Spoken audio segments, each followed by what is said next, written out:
I feel like I'm a patchwork of life. I feel like, people say there's stories. I feel like there's so many chapters and I try to embrace all of them. Hey, my name is Jenna Kutcher, and I am obsessed with all things business, marketing, numbers, and helping you to navigate both the messy and the magical seasons of this thing called life. I'm a small town mama who took a $300 camera, grew a successful photo biz, and now I work from home and run a 7-figure online business. I teach you the tried and true secrets to building a career you adore. Shy away from the real talk? No way.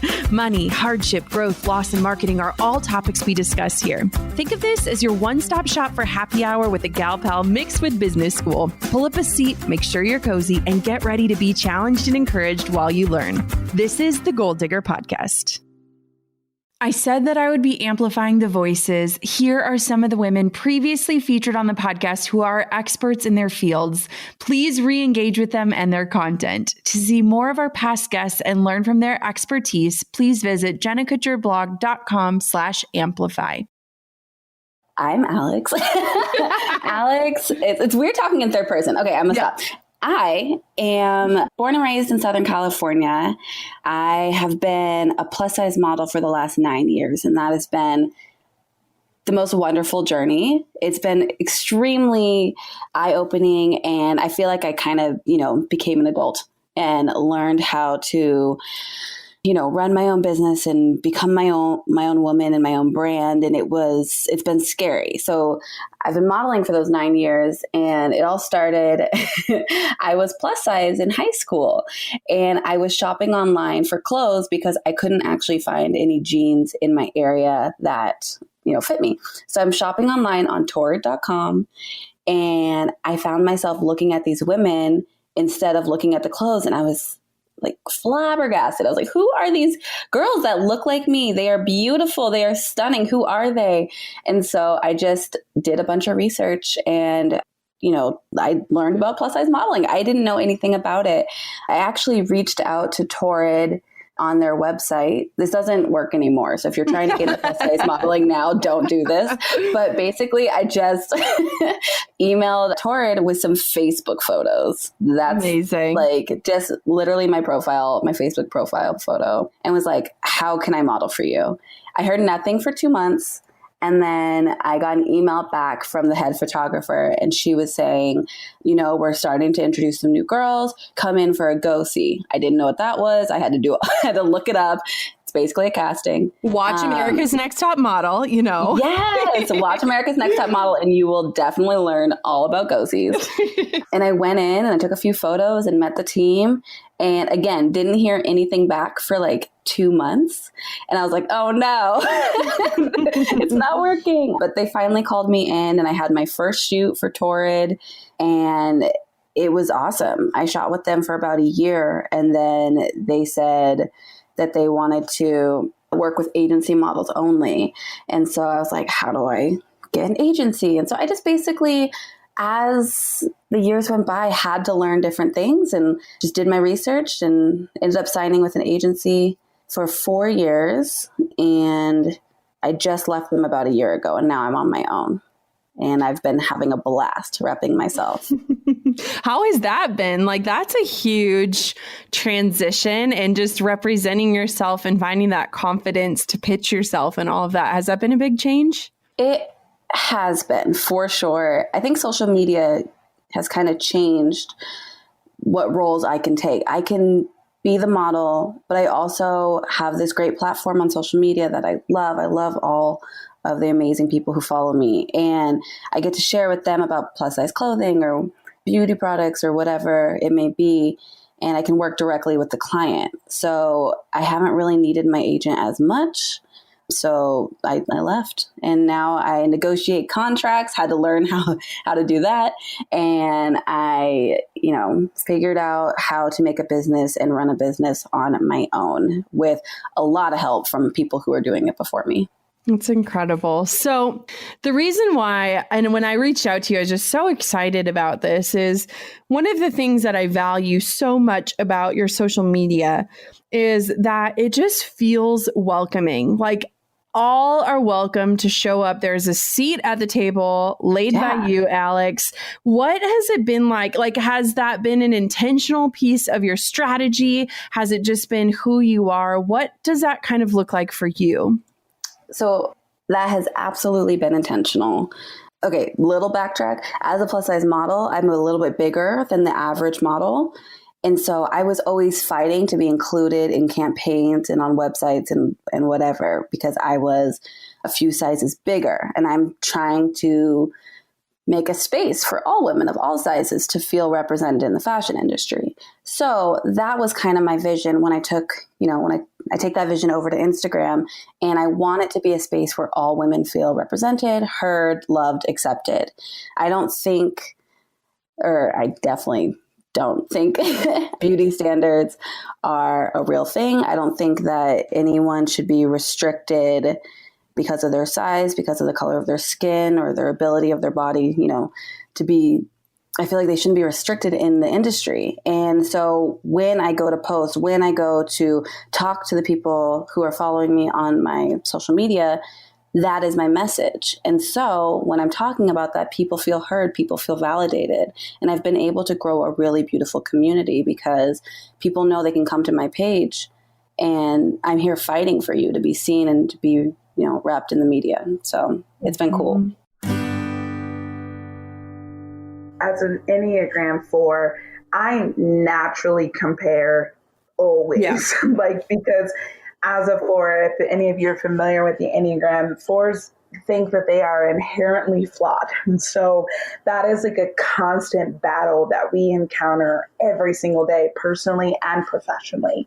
When you add that level professionally, and then you also add Instagram to the mix, it is a whole shit show, it's awful. And so I've had to learn, I think my beginning steps with that process was not unfollowing, but muting people's accounts that I realized that I would just go to and not walk away feeling excited for them or walk away feeling excited about what I was doing. But I was just like, okay, I could do that, or why am I not doing that? Or what does she have that I don't have? And I was like, oh, no, we got to get out of that space. We can't do that. And so I muted those accounts so that I'm less prone to just see them on my feed and feel, quote unquote, some type of way about it, And then the other layer of it was, again, as a 4, I'm unique.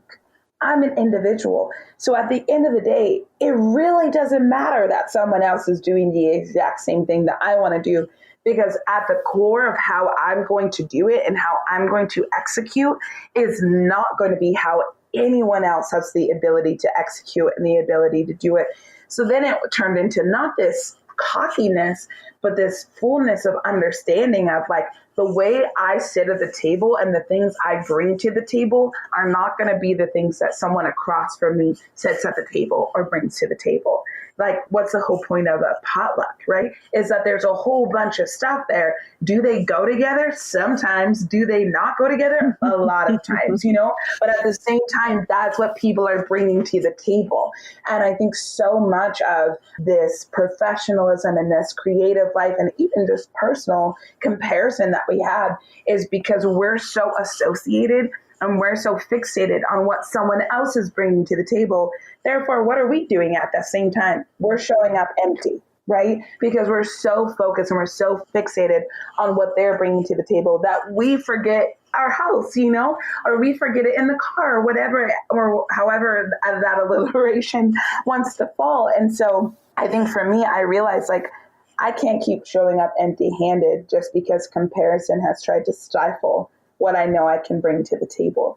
And so a lot of it came out of that, especially in this weird world of entertainment and this body positivity world where it's oh, I'm curved, but I'm not quite plus because I'm a little bit smaller than quote unquote plus. So there's that separation. And then on top of that, it's oh, but I'm a speaker and a poet but my Instagram doesn't look like most people who speak, and so it's finding, and because I'm in so many different platforms, and in so many different worlds, it let the weight of comparison be so much more stretched. And there's so many more opportunities for those to happen. And I had to literally shut each and every one of them down. And I'm like, at the end of the day, all you can bring to the table is what you have in your hands to bring to the table. That's it. That's all you can do. And trying to worry about what other people are doing and what other people, and then through that comparison, I realized like, oh, she's modeling for Nike. That's cool. And I'm like, first of all, you don't even want to be a model. What are you talking about? And I was like, you know what? You're right. These are the conversations I have in my head. You know what? You're right. Actually, I want to work for Nike as a spokesperson. I want to work for, so then I started to reroute my comparison. It's not that I wanted to do that direct thing, but you figure out, okay, when you do have that seat at that Nike table, or insert that said table that you were trying to be at, when you do have that seat at that table, what are you going to contribute? What are you going to show up with? And so then I started to reroute, like, girl, stop driven about what modeling gigs they're doing. You don't care. You don't actually want to be a model. And I'm like, you're right. Mm-hmm. You're absolutely right. And then I'm like, okay, well, what will I do if I'm in those rooms? What will I say if I'm in those rooms? And so that kind of really helped to restructure my comparison. You can make a constructive comparison, right? Anything can be constructive if you turn it around. I think a lot of the check-in really needs to happen internally first, an internal response before an external reaction, and figuring out what that tension looks like. And then asking, like, why are you trying to find the negative thing? Like, I think for me, it's like, I always think that things are just too good to be true. You know, I have a poem about it, about just like not being able to accept what I call glorious opportunities. Can you read that poem? Yeah, I actually have it memorized.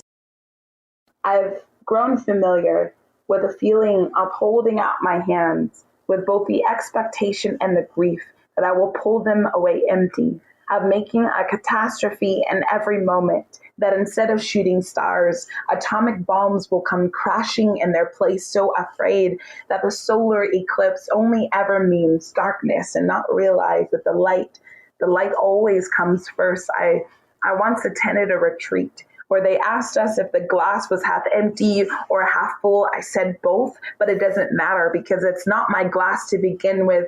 See, sometimes I have a really bad habit of believing that all good things that happen to me are not actually for me, that they dodged the person they were meant for and wound up in my lap by happenstance.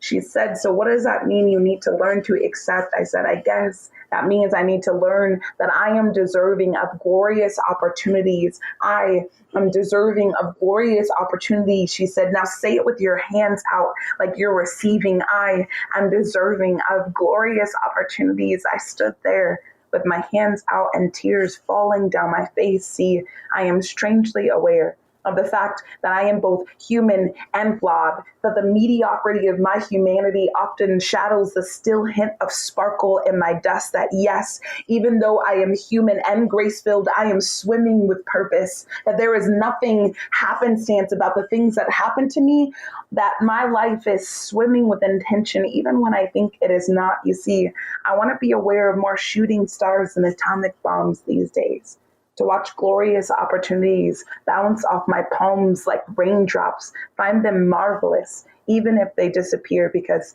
for no matter how long, at some point in time, they were mine and they were glorious. So Tieko first is this eclectic woman who, I don't know, I feel like I'm a patchwork of life. I feel like, people say their stories. I feel like there's so many chapters and I try to embrace all of them to become Tieko. So my current chapter looks like marriage it'll be 14 years in December. I have 2 babies. They're babies to me. My daughter will be in September, but she's still my baby. And then my son is 10. So 1 boy, 1 girl. I get to love them equally and have a favorite of both. I tell them, you're my favorite daughter, you're my favorite son. So I love that. And I currently train corporations, organizations, and team leaders on emotional intelligence. I'm really big on human behavior, actually. And so I've been a student of the human behavior for so long. It seems like that's been the common trend in my entrepreneur journey and transitions from whatever my focus is in that season. And so right now, emotional intelligence, which is really not a new phenomenon, but it's very, things start trending and catching on. And so it's one of those things that people are really starting to pay attention to. And so that's what I teach and train on.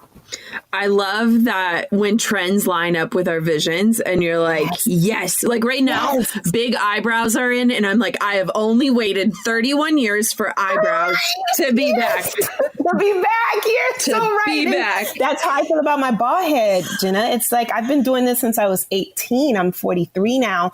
But when I see people like bald hair, don't care, short hair, don't care, I'm like, yes, finally you guys can come to my game, Welcome to the party. Right. Yeah, you're like, welcome to the party. Exactly. Here's your hat. Wear your hat throughout the party. So, yes. Love this. Okay, so break down what emotional intelligence is, because I feel like we're on the cusp of this, but for a lot of us, this is kind of new. So break it down for us.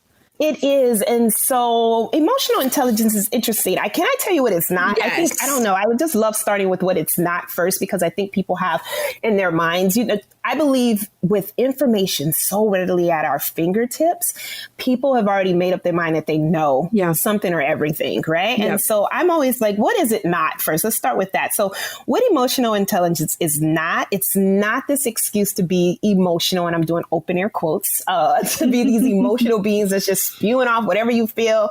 It's what I feel. And so I get to say it, I get to feel it, and you have to accept it. It's not an excuse for being emotional. And it's not a way to suppress emotions, because I hear that too, where people think it's a way to kind of cage what you're feeling. Yeah. And cage your emotions. And I'm using those words interchangeably for now, but hopefully I get an opportunity to tell you what's the difference between them. But right now we're saying emotions and feelings, but it's not a way to cage them. Essentially, it's our way that we are able to first identify our own emotions appropriately. That's the key there, is are we identifying them appropriately? And then are we able to see the emotions in other people? Okay. And that's really key about emotional intelligence. So it's not just about understanding what I'm feeling in real time, in real life. It's about, can I see what that other person is possibly feeling too? And can I label it correctly? And then it's taking both of those things and determining how you're going to respond. And the goal is for that response to be beneficial to whatever the outcome is. Wow. And so, You're good at summing this up. Oh my gosh. And so it's really, I know it sounds really deep at some point, but another way, a simpler way maybe to look at it is to say, it's how I connect emotionally to experiences and encounters that are happening around me. So it's how I'm connecting, whether it's to the people, to the experience, to the opportunity, to what just happened to me. It's how am I connecting emotionally? I love that. Okay. So let's dive into the difference between emotions and feelings, because I feel like this is important and I want to understand it better too. Yes. Oh, well, I love that. So it's interesting. It's interesting because, so a little quick backstory about how I ended up at the emotional intelligence part. For so long, I was doing the branding and strategy for teams. And I've worked with over 200 entrepreneurs on building their brands, their strategy, their stories. And what I recognize is what they really were trying to do is fix what they were feeling. Yeah. And so, well, when it came to big teams, I found a huge problem that they wanted an end result. They didn't really care about the good work. Yeah. Entrepreneurs cared more about the validation and not the good product. And I just kind of got sick of seeing that. I'm like, I don't think these people get that behind all this good stuff are humans. And there's something that makes humans work. There's something that connects all of us. And if you look up the definition of humanity, you'll essentially see that's what connects us all, is really how we feel, how we act, how we respond, our temperament and our emotions. And so that's how I even landed into, I got to do something different than just coming up with these end results, but not focusing on the actual people that drive the results. And this works in life and as marriage. And as a wife, I'm a wife, but hey, there's some women who aren't into marriage. That's totally fine.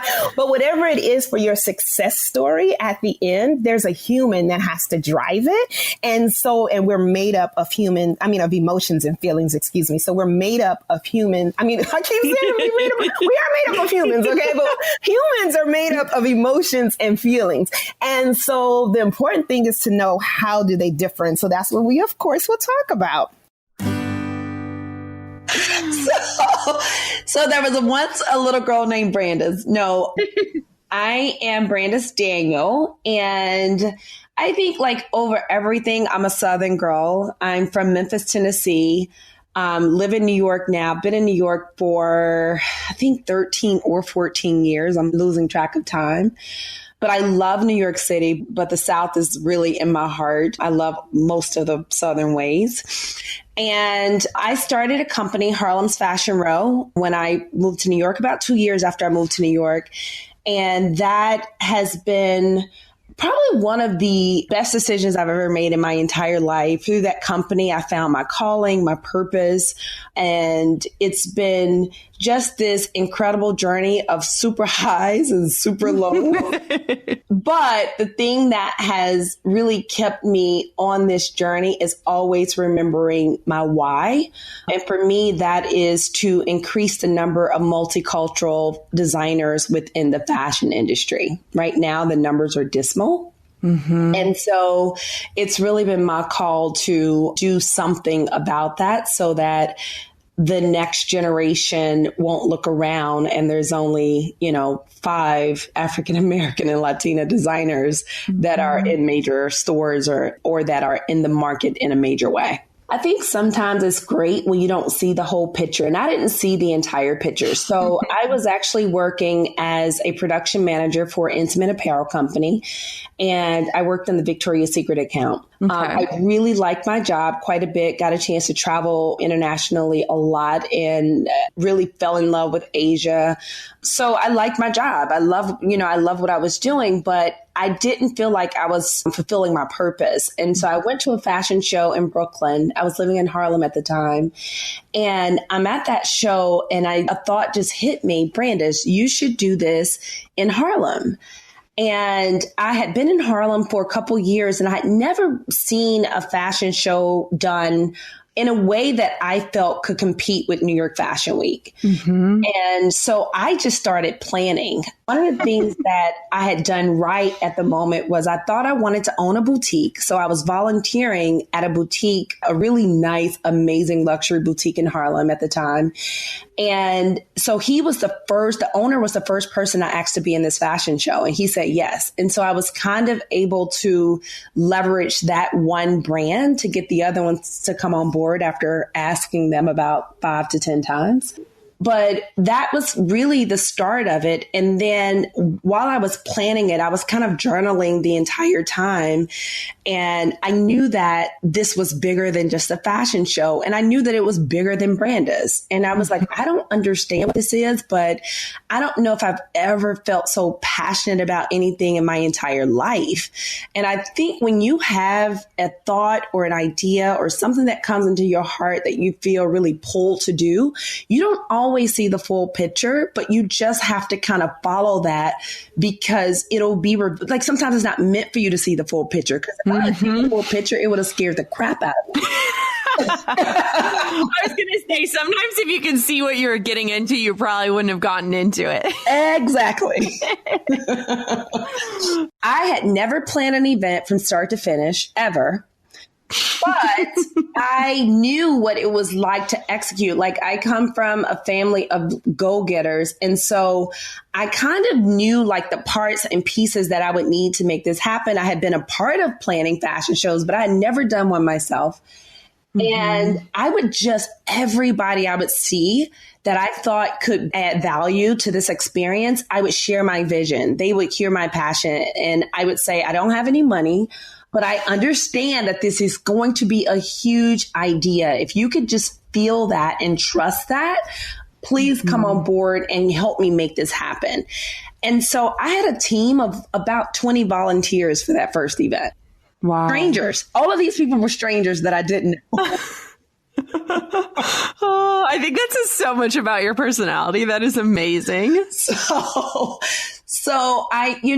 but people I think when you're kind of talking about something, Jenna, I can feel your passion for what you do through your podcast, right? Like, I think that's even what draws me to you is like, I know that you're doing what you're supposed to be doing and other people can feel it too. And if you're talking to someone about something that you're very passionate about and you don't try to hold back or censor that, people will feel it and they'll want to come on board to help. So a question that guides me is how can I serve my customer in the highest way for the longest period of time on their journey. So I call this your Neverland offer, and I'm working on this right now. It's how do you stay relevant? Basically, like if you think back to Peter Pan, right? He stayed young in Neverland forever, stayed relevant forever. So how can you stay relevant to your customer? What is that graduation? So with this, I love this restaurant metaphor. If it's a prefix menu for your customer, they come to you and you say, hey, welcome to, my thing. Here's an appetizer, which is the webinar, right? The opt-in page. And then, we have our first course, which is this set of emails that you're going to get after the webinar, right? It's going to get you a little warmed up. Then we've got our, main course, which is our course, right? I love that. Play on words. Hey. The main course is the course. Course from scratch is the main course. So here is the main course. Jenna, you don't know what you created with this restaurant metaphor. And so you get the main course, which is course from scratch. Now, where I am now, and maybe, people listening right now, you're here too. You've got your main course. Now, the question is, how can we continue? Because there's now more hunger for the next meal. How can we continue serving this same customer? Guess what? I already have their attention. They know who I am. They know my mission. I know theirs. So let's now do dessert or the second course or whatever it is, which is the next thing. And guess what? That next thing, in my case, for instance, I have people in my program who have done their 5 figures, 6 figures, some even 7 figures from one course. And they're like, okay, how do we now continue scaling? So I'm now creating that next thing, which guess what? Is a higher price point. Yes, and that's going to premium offer, premium dessert. Yes. Premium dessert. And it's great because it serves in a few ways. So the beauty of this prefix menu, which we've just created, is a prefix menu works and people go to you for it because only you can create this prefix menu. Because it is based on your strengths, your story. So this prefix menu has, for me, right? My mom is Panamanian. My dad is Jamaican. So I'm full Caribbean, daughter of 2 Caribbean parents. So it's like this menu, guess what? It's going to have notes that only I can add because of my background, right? Another part of my story is, I worked at startups and I was a lot of times the only woman and black woman in her 20s going to these conferences, talking to these, men who are age 50 CEOs. That's a part of my story too. So that's going to be in my little meal as well. So you're thinking about how can I take, and I call it your culture ad. What is your story? Where have you been? And what have you achieved or overcome? And you're going to infuse that into your course, your prefix menu. And that's going to help make you the only person in the world who can serve that meal, the only person in the world who can offer that course, who can create that course and help that customer. When you're creating a course, you can create a course, for instance, on how to learn piano, right? So you may create a course that's called Learn Piano Playing. And that course is going to come from, this person who's been playing piano their whole life, classically trained, and they create this course. Now, what I want to propose is, what if this guy, and this is when you start with the topic, and you're like, well, what's the topic I'm going to teach? Oh, it's going to be piano. Here's the course. Versus if you think about what is a program I can create that can change someone's life, that uses piano to change someone's life. So for example, and this is what is a simple way to get to what could your life-changing course be? Because I believe each and every one of us can create a life-changing course. We have that inside of us. Because first, it starts with who you are. It starts with your story, right? So how did piano change your life? Did it make you more creative? Right? Did it help you bond with your kids? Did it help you create a legacy skill that you can pass on to your kids? Right? So first it starts with your story, your culture ad. Where did you come from? Maybe your dad taught you piano. So that's the first step, is thinking about like, what makes you a culture ad? What is your story? How do you add a new perspective? And then you ask yourself, who can benefit from this? So who out there right now is looking for a way to bond with their kids, is looking for a new skill that can help them become more creative? Because guess what? The way you do one thing is the way you do everything. So when you are playing piano, it's opening your mind to be more creative, to improvise, to make up new songs, to play. And so you're going to find yourself playing in other aspects of your life. Maybe when you go to the boardroom, you're now a more creative problem solver. Maybe you have more confidence. So, and then you figuring out who's someone who can benefit from that. That's kind of the difference between a skills-based approach when you start with a topic, which is, okay, I'm going to teach people piano, and it starts and stops there, versus learn. It could be, you could call it improvisation mastery. Learn to play piano so you can create bonding experiences with your kids, show up with confidence at work, with confidence and creativity at work, and create a new form of, exercising your mind. Those are two different courses that can come from the same person. But notice how the first one, the skills-based one, it'll probably be priced at maybe like $50, right? If it's just how to learn piano.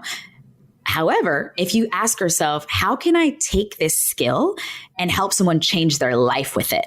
How can the skill of learning piano impact all the different aspects of their life in those other areas they need help in, such as how can I bond with my kid? How can I get that promotion at work? How can I have the confidence to share my creative idea at work? Well, let me tell you, when I teach you how to play piano and all the things involved with it and teach you improvisation mastery, that's going to change your life. And that program can be anywhere from, it doesn't matter, $500, $2,000, $10,000, whatever that customer is interested in. To see more of our past guests and to learn from their experience and expertise, please visit jennakutcherblog.com/amplify. I'm over here giving you a virtual high five because you just finished another episode of the Goal Digger podcast. Did that go by way too fast for anyone else? If you want more, head over to goaldiggerpodcast.com for show notes and all the discount codes from today's sponsors. And if you're looking for a new crew of movers and shakers like you to bounce ideas and ask questions, be sure to join my exclusive community for Goal Diggers on Facebook. The link's waiting for you at goaldiggerpodcast.com.